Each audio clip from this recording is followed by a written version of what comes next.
Russia's summer fuel problem is getting worse, and the reason is embarrassingly simple. Ukrainian drones keep hitting the refineries that turn crude oil into the gasoline people actually need.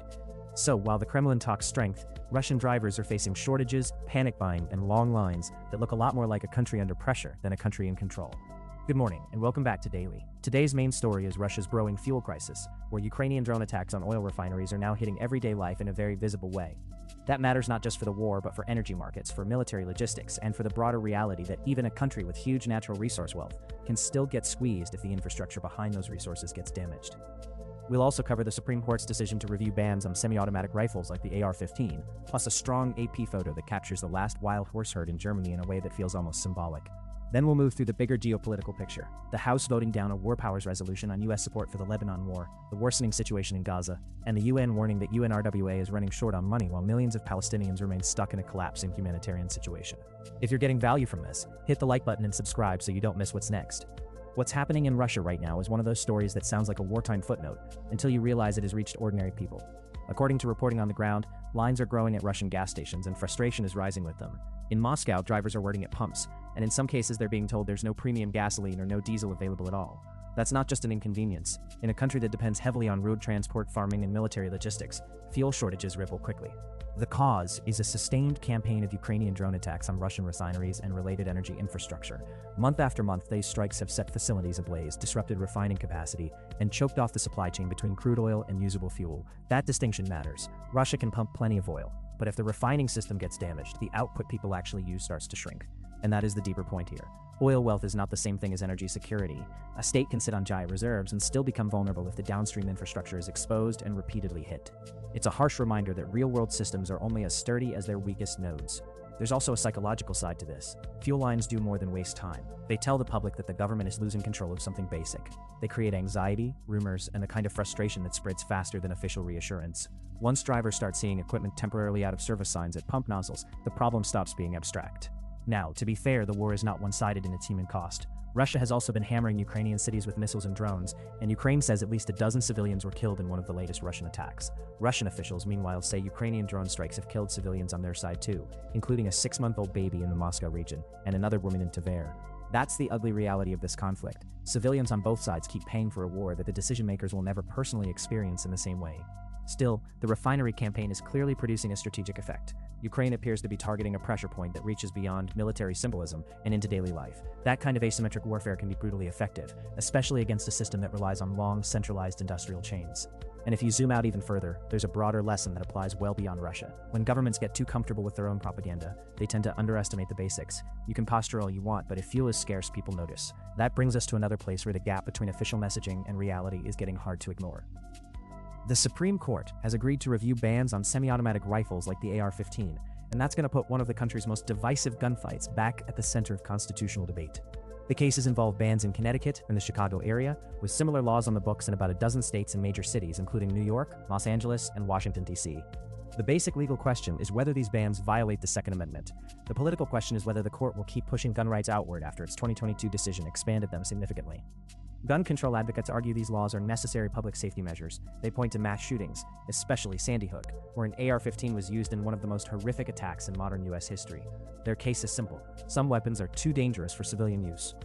Gun rights advocates see it very differently. They argue that semi-automatic rifles are in common use, owned legally by millions of Americans, and cannot be treated like contraband just because politicians dislike them. That argument has serious weight in a country where the government is supposed to be limited, not entitled to ban ordinary property whenever a moral panic hits. What stands out here is how familiar the script is. A tragedy happens, activists demand broad restrictions, and then the legal system spends years sorting out whether the response is actually constitutional or just emotionally satisfying. The media tends to frame these fights as if one side cares about safety and the other doesn't, but that's sloppy thinking. Real debates are usually about trade-offs, enforcement, and what kind of power the government should have in the first place. And there's another layer worth noticing. When official institutions fail to keep people safe, whether that's in schools, cities, or highways, the instinct in Washington is often to regulate the tool rather than fix the underlying conditions. That's not a gun debate only. That's a government competence problem. The court has already backed stronger Second Amendment protections in recent terms, including striking down gun carry restrictions in Hawaii and a federal ban on gun ownership by marijuana users. So this new review could fit into a larger pattern, a court willing to remind lawmakers that constitutional rights don't disappear just because a policy feels popular. Meanwhile, while Washington relitigates the gun issue, the rest of the world keeps producing images that say more than a stack of policy papers ever could. There's a photograph out of Western Germany that is worth pausing on. It shows a wall of wild horses surging forward, manes flying, every animal moving together through an open field. It looks dramatic, almost untamed, but the backstory is even more interesting. These are the last wild horses in Germany, and once a year they're driven into an arena so young stallions can be separated from the herd. The reason is practical. The herd space is limited, and separating the males prevents territorial fights and inbreeding. So the image is not just about beauty, it's about the tension between wild force and human management. That tension shows up everywhere in today's news. In Russia, the state wants to control the flow of fuel, but drones keep breaking the chain. In Washington, lawmakers want to define the limits of force, but the courts keep reopening the argument. In Europe, a centuries-old horse tradition continues because somebody figured out that unmanaged power, whether animal or political, tends to turn inward and damage itself. That may sound poetic, but it's also practical. Systems need boundaries, herds need space, governments need limits, and when those limits fail, you get chaos, shortages, or violence. That same failure of control is visible in the Middle East right now, where ceasefire language is collapsing under the weight of what's actually happening on the ground. In the House, lawmakers voted down a War Powers resolution that would have ended U.S. support for Israel's war in Lebanon. The measure failed 189 to 235, which tells you two things at once. There is still meaningful resistance inside Congress, and there is still not enough of it to force a change. The timing matters, because this vote came just days after Israel and the Lebanese government signed a framework agreement that Israeli officials say allows the IDF to remain in southern Lebanon. Critics say that arrangement is incompatible with the broader US-Iran Memorandum of Understanding that was supposed to tie these issues together. In plain English, the paper trail says one thing, but the military facts on the ground say another. That's not a small problem. When Washington helps manage agreements that everyone involved immediately treats as optional, credibility erodes fast, and once credibility goes, every future negotiation gets harder. At the same time, the humanitarian situation in Gaza keeps getting worse. Palestinian reports say Israeli military operations have intensified across the Strip with heavy shelling, demolition of homes and infrastructure, gunfire, and explosions in multiple areas including Khan Yunis, Rafah, and Gaza City. Gaza's health ministry says the death toll and injuries have continued to rise since the ceasefire deal was signed, with more than 1,000 Palestinians killed and thousands wounded in that period alone, according to its count. That's the part of the story many polished summaries try to soften. They use terms like violations and clashes to make it sound tidy. But if civilians are being killed, homes are being demolished, and aid crews cannot reach people under the rubble, the situation is not tidy, it's catastrophic, and the humanitarian crisis is spreading into the aid system itself. UN Secretary General Antonio Guterres is warning that UNRWA faces a $100 million funding gap and sweeping restrictions on its work, while millions of Palestinian refugees across Gaza, the West Bank, Lebanon, Jordan, and Syria depend on it for food, schooling, healthcare, and shelter. This is where the politics get especially cynical. The United States used to be UNRWA's biggest donor, then cut funding after Israeli allegations against a small number of staff. Some of those allegations were not substantiated, others had limited evidence, yet the agency has been pushed into a corner anyway. Whether you think UNRWA is perfect or not, defunding basic relief and then acting surprised when instability gets worse is classic bureaucratic self-deception.